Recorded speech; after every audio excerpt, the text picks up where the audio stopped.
Good morning friends. जैसा कि आप सब जानते हैं, ये समय बहुत कठिन है। इस समय में कोरोना वायरस ने पूरी दुनिया को अपनी चपेट में ले रखा है।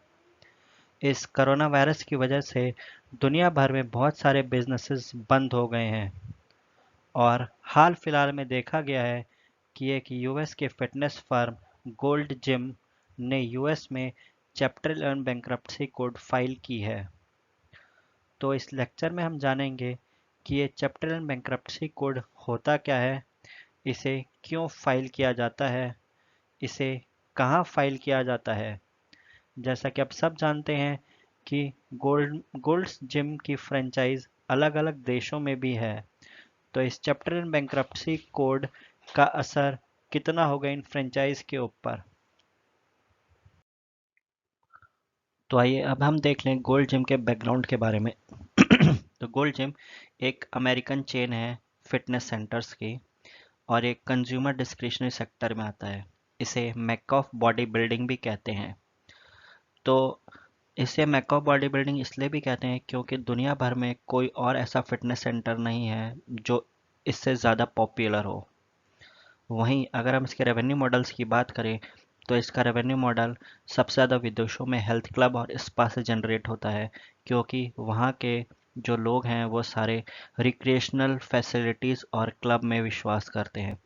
वहीं अगर हम भारत में देखें या एशियन कंट्रीज़ में देखें तो ये सबसे ज़्यादा रेवेन्यू अपने जिम से जनरेट करता है या उनकी फिटनेस फैसिलिटीज़ से। यही नहीं, ये अपने हर फ्रेंचाइज से रॉयल्टी और ईयरली फीस लेता है जो इसके रेवेन्यू में जुड़ जाती है। तो आइए अब जान लें गोल्ड जिम के बारे में कुछ और चीज़ें। गोल्ड जिम जो है वो 1965 में कैलिफोर्निया में जो गोल्ड द्वारा स्थापित किया गया था। अगर हम जो गोल्ड की बात करें तो वो एक अमेरिकन बॉडी बिल्डर और एक बिजनेसमैन है।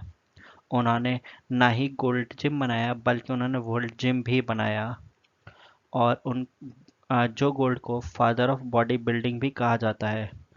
अगर हम इसकी पेरेंट कंपनी की बात करें तो इसकी पेरेंट कंपनी टीआरटी होल्डिंग्स है और ये डेलस टेक्सास यूनाइटेड स्टेट्स में इसका हेडक्वार्टर है।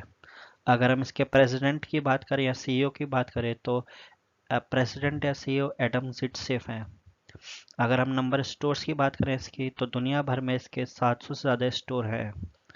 और अगर हम इसके इंटरनेशनल जिम की बात करें तो इसके इंटरनेशनल जिम बहुत सारे कॉन्टिनेंट में है। जैसे इसका जिम ऑस्ट्रेलिया में है, एशिया में इसके जिम है इंडिया, जापान और फिलीपींस में।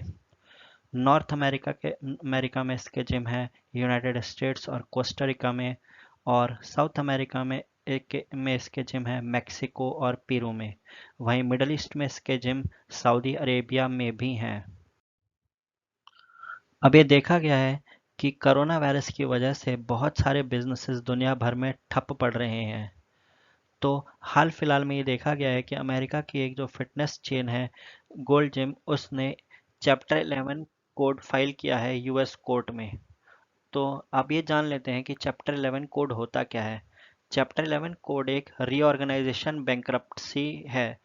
इसका मतलब ये है कि यूएस लॉ कंपनियों को इजाज़त देता है कि वो अपना लोन या अपना कर्जा रीस्ट्रक्चर कर सकें, लेकिन क्रेडिटर को हित में रखते हुए ही ये रीस्ट्रक्चरिंग की जाएगी।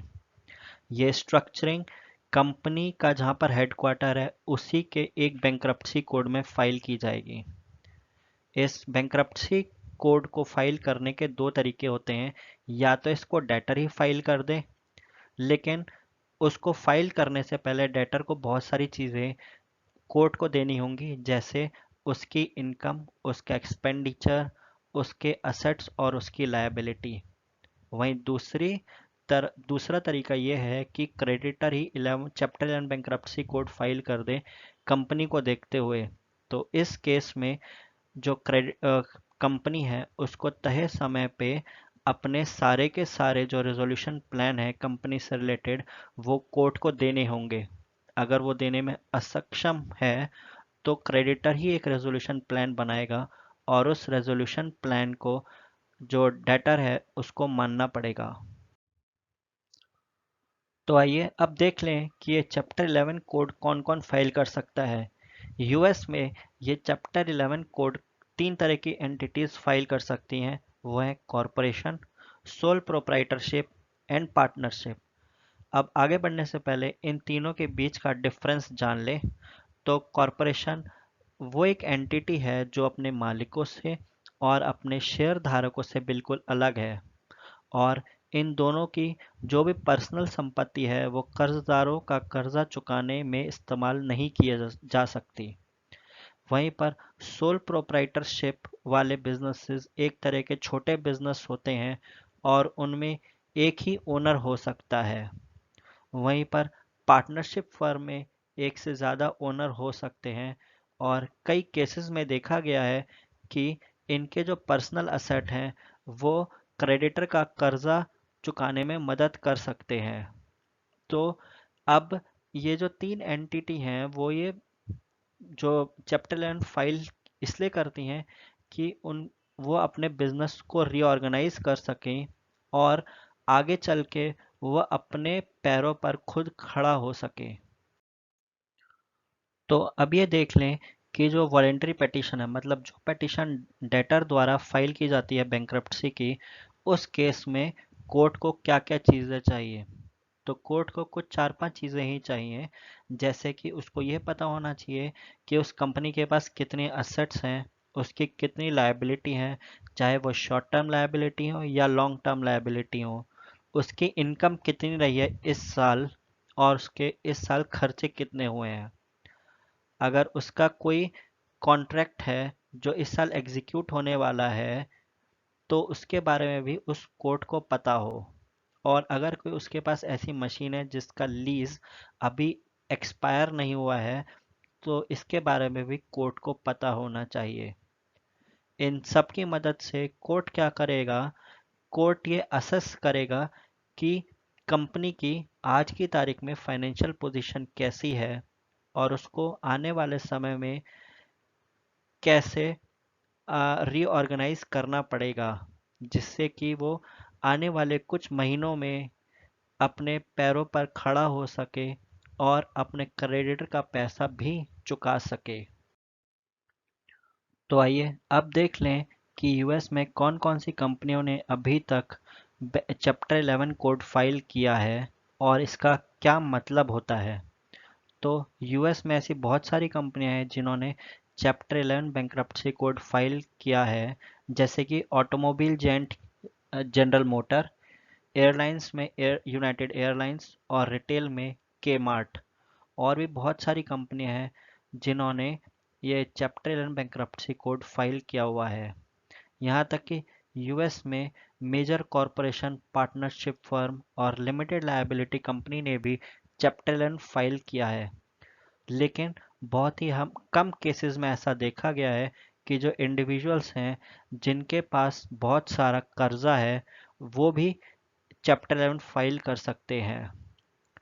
एक बात ये बता दूं कि जो चैप्टर 11 फाइल करने का जो प्रोसेस है वो बहुत ही स्लो प्रोसेस है, और इसकी मदद से कोर्ट बिजनेसेस को हेल्प करते हैं कि वो अपना डेट रिस्ट्रक्चर कर सकें।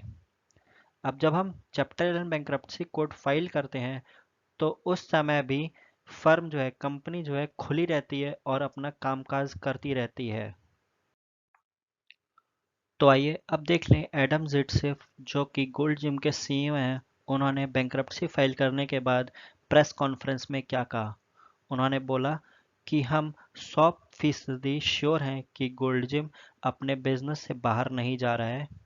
वो फिलहाल के लिए कोविड-19 को देखते हुए बैंक्रप्सी कोड यूएस कोर्ट में फाइल कर रहा है। इससे जो हमारे जो फ्रेंचाइज है उन्हें डरने की कोई बात नहीं है।